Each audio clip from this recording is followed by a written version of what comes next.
کہ اتنی بڑی تعداد میں غیر دستاویزی تارکین وطن کی موجودگی کسی بھی ریاست کے لیے ایک بہت بڑا بوجھ ہے، خاص طور پر ایک ایسے وقت میں جب پاکستان خود ایک انتہائی نازک معاشی صورتحال سے گزر رہا ہے۔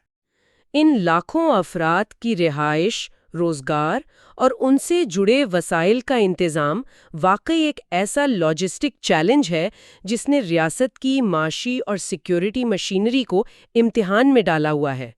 حکومت کا یہ استدلال ہے کہ ان غیر قانونی مقیم افراد کی موجودگی امن و امان کے مسائل کا سبب بھی بن رہی ہے۔ یہ ریاستی اور معاشی حقیقت اپنی جگہ بالکل درست ہے، لیکن اسی کے ساتھ ماخذ میں اس اخلاقی چیلنج کو بھی پوری شدت سے اجاگر کیا گیا ہے جسے انسانی حقوق کی تنظیمیں سامنے لا رہی ہیں۔ ان تنظیموں کا بنیادی سوال یہ ہے کہ کیا ان لاکھوں خاندانوں اور افراد کو، جن میں سے بہت سے اسی ملک میں پیدا ہوئے اور پلے بڑھے، ایسے حالات میں واپس افغانستان بھیجنا انسانی اقدار کے منافی نہیں ہے؟ یاد رہے کہ ہم ایک ایسے افغانستان کی بات کر رہے ہیں جو اس وقت شدید ترین معاشی اور انسانی بحران کی لپیٹ میں ہے۔ وہاں صحت، تعلیم اور روزگار کے مواقع نہ ہونے کے برابر ہیں۔ اس لیے یہ خدشہ ظاہر کیا جا رہا ہے کہ یہ انخلا ایک نئے انسانی عالمیے کو جنم دے سکتا ہے، اور یہ وہ نقطہ ہے جو کابل اور اسلام آباد کے درمیان پہلے سے موجود بے اعتمادی کی خلیج کو مزید وسیع کر رہا ہے۔ اور اس ریاستی تناؤ کی سب سے بھاری قیمت وہ عام انسان ادا کر رہا ہے جس کی زندگی اس سرحد کے دونوں جانب بکھری ہوئی ہے۔ ذرائع نے اس بحران کے معاشرتی اور خاندانی اثرات کی جو تفصیل دی ہے وہ انتہائی تکلیف دہ ہے۔ یہ کوئی عام سرحد نہیں ہے جہاں ایک طرف ایک قوم اور دوسری طرف دوسری قوم بستی ہو۔ یہاں تو وہ قبائل آباد ہیں جن کے خاندانی، سماجی اور ثقافتی رشتے اس ڈورنڈ لائن کے دونوں طرف صدیوں سے موجود ہیں۔ یہ مصنوعی سیاسی لکیریں لوگوں کے جذباتی اور سماجی رشتوں کو نہیں کاٹ سکتیں۔ جب سفارتی تعلقات خراب ہوتے ہیں اور سرحدیں بند کر دی جاتی ہیں تو ان مقامی خاندانوں کا نظام زندگی دھرم برہم ہو جاتا ہے۔ لوگ اپنے پیاروں کی شادی غمی میں شریک ہونے سے محروم ہو جاتے ہیں۔ لیکن بات صرف سماجی تقریبات تک محدود نہیں ہے۔ اس کا سب سے بھیانک چہرہ وہ طبی بحران ہے جو سرحدی بندش کے دوران پیدا ہوتا ہے۔ افغانستان کے سرحدی علاقوں میں رہنے والے ہزاروں مریضوں کا انحصار پشاور، کوئٹہ اور دیگر پاکستانی شہروں کے اسپتالوں پر ہوتا ہے۔ یہ بات ذرائع میں خصوصی طور پر بیان کی گئی ہے کہ جب سیاسی مقاصد کے لیے سرحد کو بند کیا جاتا ہے تو وہ مریض جنہیں فوری طبی امداد کی ضرورت ہوتی ہے وہ سرحد پر ہی پھنس کر رہ جاتے ہیں۔ کئی قیمتی جانیں صرف اس لیے ضائع ہو جاتی ہیں کہ انہیں بروقت ہسپتال تک رسائی نہیں مل سکی۔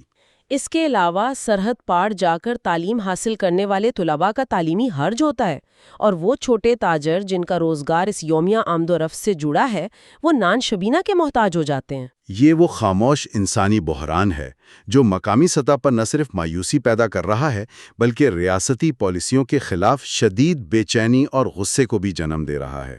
اور اگر ہم اس انسانی اور مقامی سطح سے کیمرہ تھوڑا زوم آؤٹ کریں اور اسٹریٹجک کینوس کو وسعت دیں تو ہمیں اندازہ ہوگا کہ یہ پاک افغان بحران صرف ان دو ممالک کا اندرونی یا دو طرفہ مسئلہ نہیں رہا۔ ذرائع نے اس سیگمنٹ کے آخر میں علاقائی اسٹیک ہولڈرز خاص طور پر چین اور ایران کے مفادات کا ایک بہت اہم تجزیہ پیش کیا ہے۔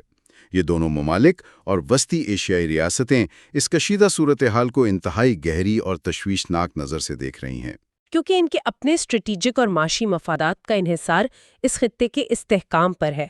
خاص طور پہ جب ہم چین کی بات کرتے ہیں تو سی پیک اور بیلٹ اینڈ روڈ انیشیٹو جیسے خربوں ڈالرز کے معاشی منصوبے سامنے آتے ہیں۔ بیجنگ اس بات سے بخوبی واقف ہے کہ علاقائی رابطہ کاری کا کوئی بھی خواب اس وقت تک شرمندہ تعبیر نہیں ہو سکتا جب تک افغانستان اور پاکستان کے درمیان امن نہ ہو۔ چین ہو یا ایران، ان سب کی خواہش ہے کہ وسطی ایشیا کی منڈیوں تک رسائی حاصل کی جائے اور توانائی کے بڑے منصوبوں کو پایۂ تکمیل تک پہنچایا جائے، لیکن انٹیلیجنس اور سیکیورٹی کا موجودہ خلا اور تجارت کی بار بار بندش ان تمام بڑے معاشی منصوبوں کے لیے خطرے کی گھنٹی ہے۔ یہ علاقائی طاقتیں یہ بات جانتی ہیں کہ معاشی انضمام کے راستے میں سب سے بڑی رکاوٹ دہشت گردی اور عدم استحکام ہے، لہٰذا ان کا بالواسطہ دباؤ بھی موجود رہتا ہے کہ دونوں ممالک اپنے ان سرحدی اور سیکیورٹی تنازعات کو سفارتکاری کے ذریعے جلد از جلد حل کریں، ورنہ اس پورے خطے کا جیو ایکنامک پوٹینشیل ضائع ہو جائے گا اور الزامات کی سیاست سے ہٹ کر دونوں ممالک کے درمیان دیرپا امن اور باہمی تجارت کی بلا تعطل روانی ہی آگے بڑھنے کا واحد راستہ ہے۔ اس تمام تفصیلی جائزے کو سمیٹتے ہوئے ہم اس نتیجے پر پہنچتے ہیں کہ ہمارے ذرائع نے جس تصویر کو پیش کیا ہے وہ محض دو حکومتوں کے درمیان وقتی سیاسی چپکلش نہیں ہے۔ در حقیقت پاک افغان تعلقات کا موجودہ بحران کروڑوں انسانوں کے معاشی مستقبل اور خطے کے امن کا سوال ہے۔ اور جیسا کہ ہم نے دیکھا، انٹیلیجنس شیئرنگ پر مبنی سیکیورٹی تعاون اور اعتماد کی حقیقی بحالی انتہائی ناگزیر ہے۔ یہ کوئی ایسا انتخاب نہیں ہے جسے مؤخر کیا جا سکے، یہ وقت کی اہم ترین ضرورت ہے۔ بالکل، اگر خطے کے انسانوں کو معاشی تباہی اور غربت کی چکی سے نکالنا ہے تو ان پیچیدہ مسائل کو جدید معاشی اور انسانی تقاضوں کے مطابق حل کرنا ہوگا۔ ورنہ جو معاشی نقصانات اور انسانی المیے ہم نے آج ڈسکس کیے ہیں، ان میں مزید اضافہ ہی ہوگا۔